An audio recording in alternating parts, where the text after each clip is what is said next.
Time check tayo mga kamag-anak. Ito yung pangalawang kariton. Ayan. Pangatlo kariton. Ayan.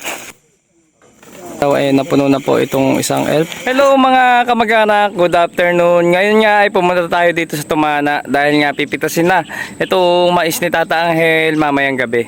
Dito nga mga kamag-anak ay makikita natin na maganda naman yung sizes ng mais ni Tata Angel. Mapapansin nyo nga mga kamag-anak na medyo maagingay itong mais ni Tata Angel at medyo malago rin yung damo. Pero kagandahan nito mga kamag-anak, wala akong nakikitang may kain ng daga. Ayan o, so libutin natin, hindi na to greenhouse cutter o kaya in-spray ng pamatay damo yung loob para mawala yung damo. Ito, silipin din natin yung part na to mga kamag-anak. Ayan. Mapapansin nyo mga kamag-anak yung style ng pagmamais ni Tata Angel, dalawang magkadikit na tudling. Tapos isang maluwang yung daanan ng tubig. So ito yung dinadaanan nila ng Fuji, itong side na to. Tapos itong kabila na to hindi na nila pinapakialaman yan, no? Medyo kinakahigan lang nilang konti yan kapag ka nagpagambol.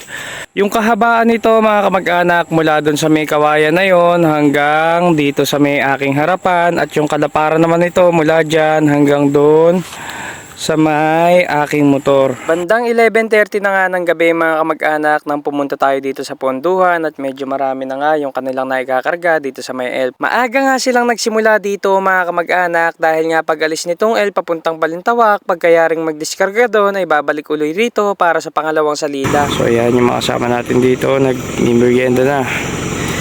Ayan ang kanilang merienda, cup noodles at tinapay.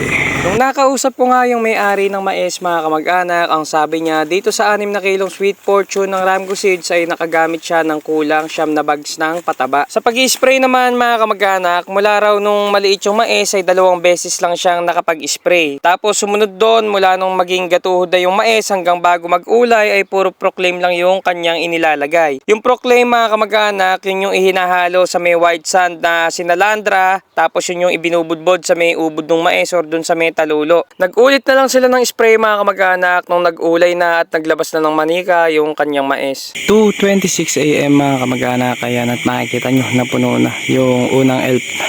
So kakarga na lang yan mga kamag-anak ng mga sinako. Yan, time check po mga kamag-anak, 2:40 ng madaling araw ay napuno na po itong isang elf at biyabiyahin na po ito pa Balintawak. Hanggang dito na lang po mga kamag-anak, paalam!